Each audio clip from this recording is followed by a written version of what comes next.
바이든 후보가 결국 자진 사퇴하는 이 초유의 사태가 발생했습니다. 지금 미국 정치권뿐만 아니라 증시를 비롯한 국제 금융시장도 경랑 속에 휘말리고 있는데요. 전 세계인들도 미국이 앞으로 어떻게 될지에 지금 상당한 관심을 갖고 지켜보고 있습니다. 워낙 중요한 문제인 만큼 오늘은 이 문제에 대해서 얘기 나눠보겠습니다. 도움 말씀에 한국경제신문의 한상준 논설위원 나와 계십니다. 안녕하십니까? 네, 안녕하십니까? 자, 지금 상황이 워낙 급박하게 돌아가고 있습니다. 속보도 계속해서 나오고 있고요. 자, 공화당 전당대회가 끝나자마자 바이든 대통령이 자진 사퇴하는 말 그대로 초유의 사태가 발생했는데요. 어떻게 보셨습니까? 네, 지난주 그 공화당 전당대회 예. 현지에서 감이 잡혔기 때문에 바이든 자진 사퇴에 대해서 한번 방송해드리고 싶다 하는 말씀을 드렸었는데요. 사실 한국경제TV가 5월 달인가요? 예. 올해 그 주제가 폴이코노미였습니다. 아, 그랬었죠. 아마 시청자분은 최근에 미국 증시라든가 한국도 마찬가지입니다는 전 세계에서 폴이코노미 이 주제가 왜 설정했는가를 단적으로 알 수 있지 않냐 생각합니다. 예. 일단 공화당 전당대회가 끝났죠. 공화당 전당대회가 끝나면서 잭슨주의라는 표현이 나오고 있습니다. 트럼프를 미국의 7대 대통령의 앤드루 잭슨에 비교해서 앤드루 잭슨주의가 나오고 한국경제신문의 토요일자 칼럼에서 미국의 현지 칼럼이긴 하지만 잭슨주의라는 얘기를 나오고 있습니다. 예. 요거 좀 잠시 좀 말씀드릴게요. 앞으로 미국 정치사의 가장 큰 이슈고 이 문제에서 이 시간을 통해서는 계속해서 다뤄질 거로 이렇게 보고 있습니다. 예. 강력한 대통령을 원한다. 왜 그러냐? 미국의 마약이라든가 뭐 여러 가지 갈기갈기 찢었기 때문에 예. 그리고 미국의 국위를 우선한다. 하나하나 내용들이 다 있는데요.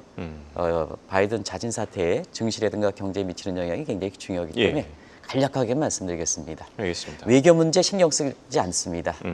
미국 내 문제만 신경 씁니다. 그래서 미국 내 문제에서 가장 이슈가 되는 게 대기업 규제.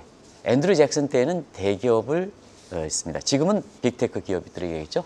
예. 대기업 규제 그리고 기득권을 혐오한다는 내용입니다.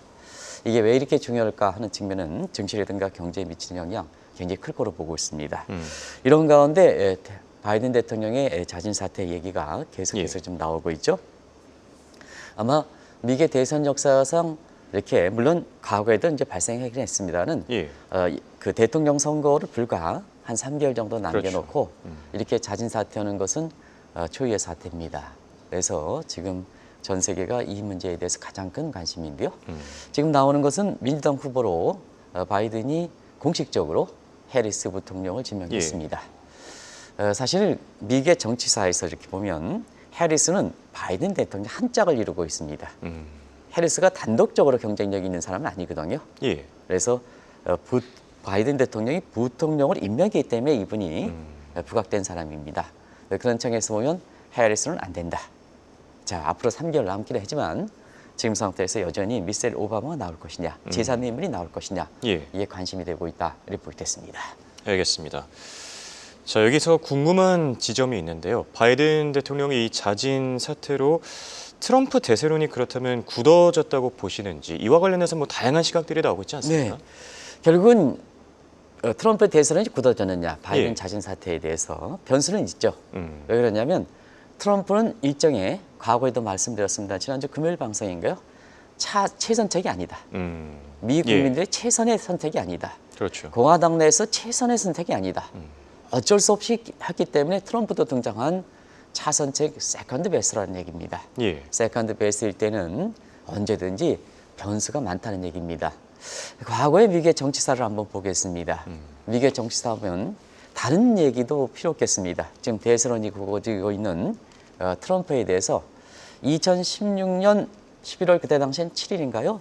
치러질 때 그때는 힐러리 클린턴 여사가 민주당 후보가 대세였습니다. 뭐 시청자 여러분 아시겠습니다는 자막이 돌아가겠습니다는 바로 근데 11월 대선이 치러진 11월 달에 직전을 해 옥토버가 되겠죠. 10월에 여러 가지 FB 문제라든가 이런 문제에서 완전히 지도를 얻고 불과 10일도 안 된 상태에서 트럼프가 당선됐습니다. 본인도 옥토버 서프라이즈에서 45대 대통령이 당선된 상태입니다. 그러다 보니까 지금 그 당분간 뭐 자진 사퇴, 바이든의 자진 사퇴, 공화당의 사실 트럼프 대선에 이렇게 맞춰지는 이런 측면의 장세가 될 수 있겠습니다는 민주당에서 바이든 대통령의 자진 사퇴 이후에 어떤 인물을 내세우느냐 하는 따라서 예. 변수가 있다는 것을 말씀드리겠습니다. 반드시 말씀드리면 트럼프는 미 공화당 내라든가 그 다음에 미 국민들 사이에 베스트 폴리시 최선책은 아니라 베스트 솔루션은 아니다. 세컨드 베스트라는 얘기입니다. 예. 그런 측면에서 증시 입장에서는 이런 정도 이렇게 균형 있게 고려할 필요가 있는 것이 아닌가 하는 생각이 듭니다. 알겠습니다. 자, 그런데 미국 증시가 만약 트럼프 대선론에 지금 초점을 맞춘다고 한다면 주가가 오르기 위해서 뭐 어쨌든 공화당 전당대회를 통해 나타난 새로운 리스크를 극복해야 되지 않겠습니까? 네, 당분간 이제 트럼프 대선으로 간다면 예. 공화당 전당대회의 이례적인 문제를 한번 검토해 보아야죠. 원래 공화당은 친월가 친증시 친기업 정책입니다. 예. 공화당이 잡으면 증시는 올라갑니다. 그런데 공교롭게도 지난주 공화당 전당대회에 그것도 트럼프가 대선이 굳어진 상태에서 주가가 많이 떨어졌죠. 예. 왜 그럴까 하는 측면은 이 트럼프 후보의 여러 가지 예기치 못한 행동 때문에 그렇습니다. 대선 직전까지 트럼프 후보가 보였던 태도에서 공화당 전당대회를 치르면서 180도 바뀐 두 가지 사건이 있었죠. 하나가 사실 그동안 전통적으로 저금리를 선호하다가 갑작스럽게 금리 인하 불가. 예. 뭐 부채가 많은 기업인 입장에서는 저금리를 가장 선호하는 거죠. 그렇죠. 근데 느닷없게 금리 인하 불가를 얘기했던 거죠. 예. 그리고 자, 금리 인하 불가를 수용하면 그동안 파월 의장에서 조기 퇴진은 그렇게 강조했지 않습니까? 임기를 보장한다. 페드를 정치 신여화, 금리 변경을 정치 신여화 하는 두 가지의 건을 얘기했죠. 이것이 금리에 민감한 빅테크 업종을 중심으로 해서 미국의 나스닥 지수가 많이 흘러내렸던 배경이 되겠죠. 그런 측면에서 우리가 한번 6월 달 이번에 서머랠리는 한번 홍영표랑 같이 논란이 있었습니다는 서머랠리는 사실 일찍 왔다. 서머랠리 나타날 가능성이냐 이런 측면에서 오히려 서머랠리로 왔습니다. 서머랠리는 학문적으로 이론대로 정해지는 게 아니고 한 달 정도 지속기간 10% 이상 상승되면 결과적으로 서머랠리입니다. 그러니까 6월 달에 이미 왔습니다. 근데 이후에 추가적으로 올 것이냐 문제는 아마 엔비디아라든가 빅테크 업종이 나중에 어떻든 간에 한번 차익 좀 실현해 주십시오. 그렇죠. 하는 쪽으로 이렇게 시청자 여러분한테 말씀을 드렸습니다. 아마 그때 테슬라라든가 엔비디아, 특히 엔비디아에 이렇게 마지막에 사신 분들한테 굉장히 욕을 얻어 많이 먹었습니다는 사실 그 방송에서는 항상 장부상보다도 자기 손익에 들어오는 것을 상당히 강조하고 공익적 성격을 갖기 때문에 그런 쪽도 말씀을 드렸습니다. 그런데 결과적으로는 지난주에 공화당 대선에서 빅테크 규제, 트럼프 쇼크라고 그러죠. 젠스 쇼크라고 얘기하기도 국면 때문에 굉장히 많이 흘러내렸습니다. 그다음에 시청자 여러분께서도 지난주에 지적했습니다는 트럼프의 진짜 의도, 숨은 애들은 뭘까? 정말 금리 인하 불가대로 금리 인하를 하지 말라는 건가? 그러면 빅테크 업종들은 주가는 계속해서 안 좋아지겠죠? 그렇죠. 그런 측면에서 이번 주에는 이 숨은 의도가 뭘 것인가? 과연 파월 의장도 사실 트럼프의 금리 인하 요구를 불가 요구를 수용할 것이냐? 뭐 빅테크 업종의 가장 향방에 관심이 그렇죠. 되겠죠? 이런 내용을 이번 주에 참조하실 필요가 있는 것이 아닌가 생각합니다. 맞습니다. 방금 전에 얘기해 주신 부분이 사실상 뭐 빅테크 기업들의 주가에는 가장 중요하지 않을까 싶은데요. 자, 파월 의장이 과연 자신의 어떤 뭐 안이나 자리를 지키기 위해서 트럼프 후보의 그 금리 인하 불가 요구를 수용할지 아니면 뭐 연준의 어떤 뭐 신념을 지키기 위해서 그대로 금리 인하를 밀어붙일지 어떻게 생각하십니까? 네, 폴이코노미입니다. 예. 방송 초에 폴이코노미 얘기한 것은 변수가 있다는 얘기입니다. 누가 보더라도 지금 트럼프의 금리 인하 불가 문제에 대해서 파월 입장에서는 조건을 걸었기 때문에 한번 조건에서 두 가지 조건을 매트릭스 경우의 수를 한번 따져보겠습니다. 이 컴비네이션 수학에서 컴비네이션 조합의 수를 한번 따져보겠습니다. 자, 트럼프 요구를 수용한다. 그래서 최소한 대선 전에 금리 인하를 안 한다. 그러면 뭐냐? 임기는 보장되겠죠. 그러나 페드의 전통인 독립성과 중립성은 이렇게 훼손되면서 결국 페드도 사실 그 트럼프의 희녀가 되는 게 아니냐 하는 쪽에 비판을 받겠죠. 이런 비판을 받은 과 함께 파월 의장은 역대적으로는 자신의 의지를 위해서 뭐 바이든도 자신의 그 권력력을 위해서 시기가 놓쳐서 자진 사퇴해 있는 거 아니겠습니까? 예. 결과적으로 보면 마찬가지로 파월 의장도 트럼프의 요구를 들어서 그 페드를 던져버릴 것이냐 하는 측면에서는 아마 개인적으로 보면 역대 페드 의자상 만약에 이런 요구를 수용한다면 가장 치욕적인 아마 1930년대 미국의 대공을 나왔던 앤드루 에클스보다도 예. 더 큰 아마 치욕이 되겠죠. 이게 이제 될 거고. 근데 만약에 수용 요구를 거절한다 하면 아시겠습니다. 페드의 전통성은 보장은 되겠지만 결과적으로 본인의 자기 임기 이전에 사퇴가 되겠죠. 자, 그러면 두 가지 경우에서 시청자 여러분 어디를 선택하시겠습니까? 폴리코노미이기 때문에 예. 아마 파월 의장도 개인의 이익을 한다면 틀림없이 트럼프의 요구를 수용할 수 있는 이런 가능성은 있습니다. 예. 그렇다 본다면 자, 변수가 있기 때문에 한번 객관적 지표를 한번 보겠습니다. 파월, 트럼프 관계없이 페드의 객관적 양대 채무 지표로 지금은 금리를 내려야 되느냐 아니면 트럼프 요구대로 금리를 인하를 불가하느냐 예. 하면 지금은 양대 지표로 볼 때는 금리를 내려야 된다. 자, 고용 지표는 샤의 법칙 다들 아실 겁니다. 부합해서 이미 미국의 금리는 내렸어야 됩니다. 그래서 뭐냐? 금리 인상의 선제성을 잃은 것과 함께 금리 인하도 피봇, 금리 인하도 결과적으로 선제성을 잃은 게 아니냐 하는 비판이 나오는 것도 바로 고용 지표 문제입니다. 문제는 물가입니다. 근데 물가도 지금 이번 주말에 6월달 PCE 물가가 그렇죠. 나오죠. 이번 PCE 나오는데 지금은 사실 전월비로는 약간 증가하는 거로 나오는데 전년 동월비는 사실 3% 이내로 예. 둔화되는 걸로 나오고 있어요.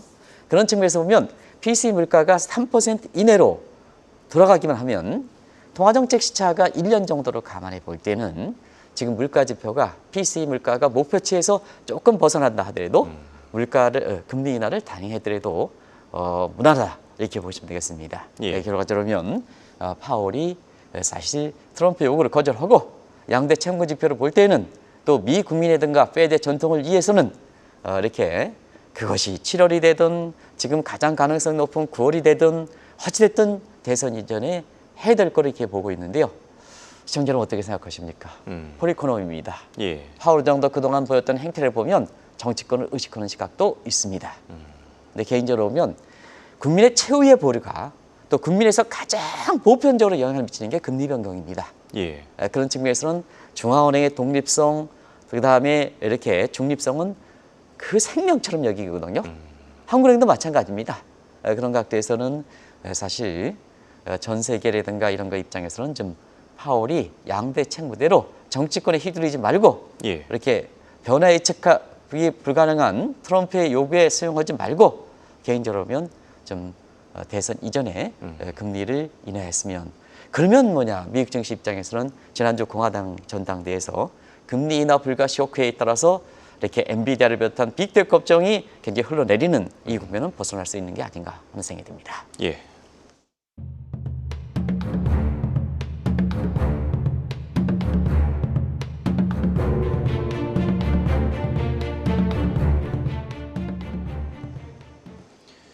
지난주 향후 통화 정책 그리고 금리 향방과 관련된 이 불안한 기류가 감지되면서 빅테크 업종들이 일제히 하락하기도 했었죠. 자, 그런데 중요한 거는 지금 금리 인하뿐만 아니라 또 다른 변수가 있습니다. 바로 빅테크 규제 소식이 되지 않을까 싶은데요.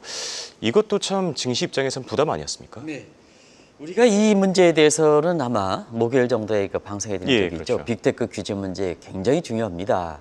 근데 시청자 여러분께 큰 반응을 보이지 못했습니다는 공화당 전대당 잭슨주의가 부각되고 있습니다.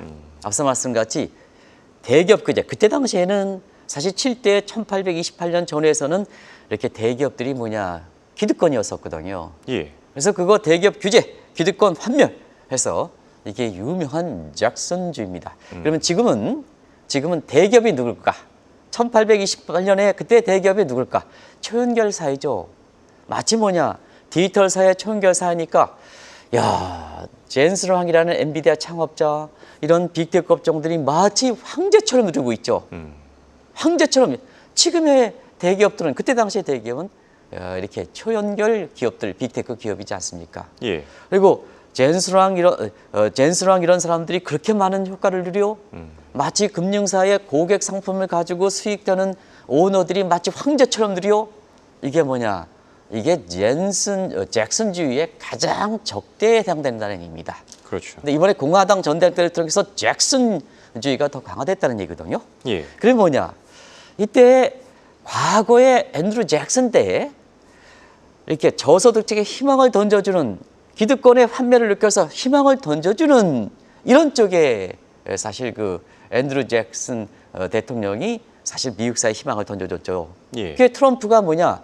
이번에 공화당 전당대회 본인은 과거에 여러 가지 선입견이 있기 때문에 미국의 러스트벨트를 중심으로 해서 노동자라든가 이런 사람한테 희망을 던져주자. 기득권 규제하자. 그 다음에 빅테크 규제하자 해서 내세웠던 인물이 제이든 젠슨이죠. 젠슨. 잭슨과 젠슨이 발음이 좀 이렇게 공결이 예, 되었어요. 비슷하긴 하죠. 예. 이분의 성향을 다시 한번 말씀드리겠습니다. 빅테크는 오너들은 bonanza 효과를 있다. 자기 능력 이상의 모든 이익을 누린다. 이걸 본인이 가져갈 것이냐. 자본주의가 그래서는 안 된다는 얘기입니다. 예. 저소득층은 자기 능력과 관계없이 스퀘어링 이펙트, 상은 효과가 있다는 얘기입니다. 그렇죠. 그래서 경쟁 없는 자본주의는 제이드 젠슨이라든가 이런 측면에서는 자본주의가 아니라 착취다. 자본주의를 부정하는 게 아닙니다. 예. 자본주의 강점을 인정합니다. 근데 독과점이 규제가 됐을 때는 자본주의는 뭐냐? 착취가 된다는 얘기입니다. 그러다 보니까 시청자 여러분한테 서머랠리는 이미 왔습니다. 이후에 추가적으로 갈 때 많은 변수가 있기 때문에 이 엔비디아를 비롯해서 빅테크에 한번 차익 좀 실어해 주십사. 욕은 많이 얻어먹었지만 예. 이런 사태가 채울 수 있는 것을 말씀드리기 위해서 대비를 선제적으로 대책을 세우는 거거든요. 지금 상태에서 트럼프 젠슨 이 시대가 올 때는 빅테크를 대상으로 해서 전면적으로 손질을 보지 않겠느냐 이런 쪽의 시각이 잭슨주의가 부각할 때 함께 예. 더 강하게 지금 미국의 산업계를 중심으로 해서 지금 나온다.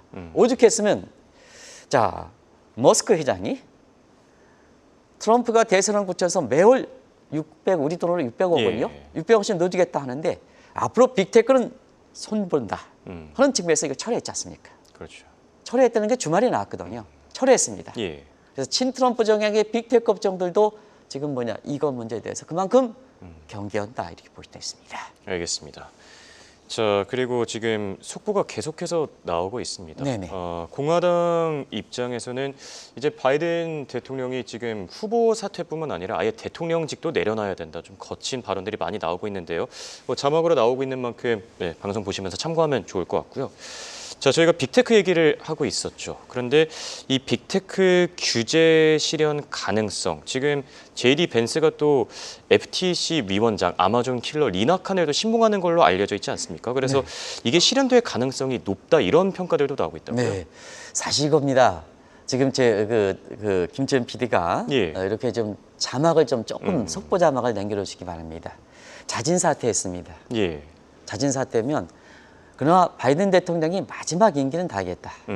여러 측면이 있겠죠.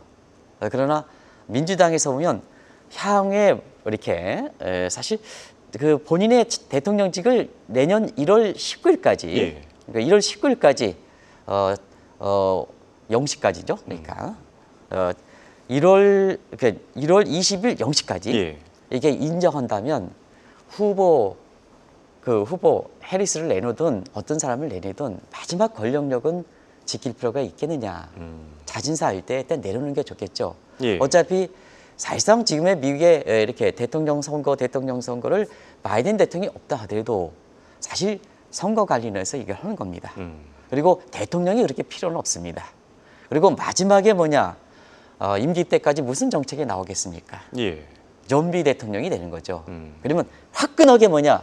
본인이 지금의 사람도 완전히 사퇴해달라는 얘기입니다. 예. 그러면 해리스에 부각될 거고 제3의 인물에 부각될 거고 그러면 민주당 입장에서는 다시 한번 출시되는 계기가 된다는 얘기입니다. 뭔가 새로운 돌파구가 또 될 그렇죠. 수도 있겠죠. 어정쩡하게 자신의 권력은 마지막까지 지켜주고 지금 뭐냐 어쩔 수 없이 내놓는 인상으로 해리스라든가 제3의 인물을 하면 예. 그게 마지막으로 욕심이 있는 겁니다. 그래서 그런 것 같던데요. 어차피 이 문제는 오늘 새벽에 나오는 뉴스들이기 때문에 예. 정리해서 다시 한번 방송해 드릴 건데 결과적으로 보면 공화당이 대세고 트럼프가 대세일 때는 앞으로 산업계에서는 결과적으로 뭐냐, 제이디 벤슨이 신봉했던 아마존 킬러 본인이 입장했던 겁니다. 예. 리나 카넬 이렇게 사실 반독점 규제의 내용을 그대로 되지 않겠느냐. 그래서 이 내용들은 뭐 시청자 여러분 지금 빅테크 업종들이 주가 올라갈 때 가장 강점을 갖고 있었던 거죠. 예. 킬러 인서, 그것이 인수든 인력이든 기업이든 각종 플랫폼 종식이든 플랫폼 이익이든 아니면 핵심 인재 자기가 돈 주고 다 끌어간다. 그다음에 망을 문제에서 중립성을 보장하지 않는 콘텐츠의 독점 문제 이런 문제에서 다 규제한다는 얘기죠. 굉장히 큰 뉴스 아니겠습니까, 시청자 여러분? 그래서 뭐냐? 그래서 빅테크 업종들이 원래는 공화당의 친증시 정책, 그 다음에 원래는 빅테크 주가가 올라가야 됩니다. 예. 근데 흘러내리게 했던 배경이다. 그렇죠. 이렇게 보시면 됐습니다. 이러면 당분간 트럼프 장세라고 지속될 거로 봅니다. 왜냐하면 민주당이 어떻게 되냐에 따라서 또 앞서 말씀드린 것 같이 세컨드 베스트이기 때문에 트럼프 대선도 언제 또 변수가 될 수 있는 상태거든요. 그런 상태에서는 자막에서 나오겠습니다는 당분간 트럼프 장세에서는 예. 이렇게 지금의 앤드루 잭슨과 즉 앞으로 뭐냐 반독점 규제를 빅테크 반독 규제를 하는 젠슨과 합쳐서 잭슨과 젠슨의 JJ 쇼크가 올 것이냐 이 문제가 아마 미국의 지금 주가가 빅테크 업종을 중심으로 해서 주도했던 입장을 때, 자 당분간 트럼프 장세에서 JJ 쇼크, 젠슨 그다음에 젠스 쇼크, 이제 발음이 잘 안 되네요. 제이디 벤슨의 네네. 이제 예, 그래서 젠슨. 앤드루 잭슨과 그다음에 제이디 벤슨 쇼크가 예. 올 것이냐, 이게 당분간 증시 입장에서는 관심이 된다 하는 것을 말씀드리겠습니다. 맞습니다. 그야말로 지금 미국 증시가 정치권의 경랑 속으로 휘몰려 들어가는 느낌인데요. 사실 이런 때일수록 펀더멘털이 더 중요해지지 않겠습니까? 네, 폴리코노미의 한국경제TV 주제를 삼을 때 예. 결론에서는 결과적으로 보면 정치권에서 이렇게 휘둘릴 때는 그때는 그 이슈가 굉장히 클 수 있다. 그래서 트럼프 트레이드라든가 트럼프 프라이싱이라든가 이렇게 하지만 변수는 많다. 예. 그래서 한국경제TV의 그때 올해 컨퍼런스 보면 펀더멘털이 기본에 충실해 주십사. 그러면 이번 주에는 굉장히 기본적인 측면에서 펀더멘털의 두 가지 내용들이 나오죠. 예. 2분기 성장률입니다. 그렇죠. 사실 2분기 성장률이 소프트 패치와 라지 패치의 경계선이었죠. 1분기 성장률이 2.6%입니다. 이보다 낮으면 라지 패치. 골프 칠 때 러프에 빠졌을 때 헤어나지 못하는 이런 국면이 빠진다. 우리 모 교수께서도 민간 저축률이 감소에 대해서 사실 올해 2분기 성장률 마이너스로 예상한 사람도 있습니다. 근데 지금 예상은 2.0% 전후해서 나오죠. 1.9에서 2%. 예. 내지는 경우에 따라서는 2% 후반대도 나올 수 있다. 그런 측면에서 1분기 성장률 1.6% 죽어진 데는 라지 패치가 아니라 소프트 패치다.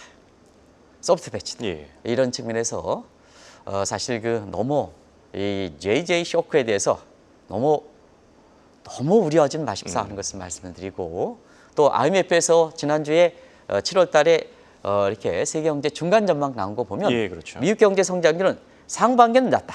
예. 하반기는 높다. 그렇죠. 상저하고 전망이죠. 이런 걸 좀 참조하실 필요가 있는 것이 아닌가 생각합니다. 알겠습니다.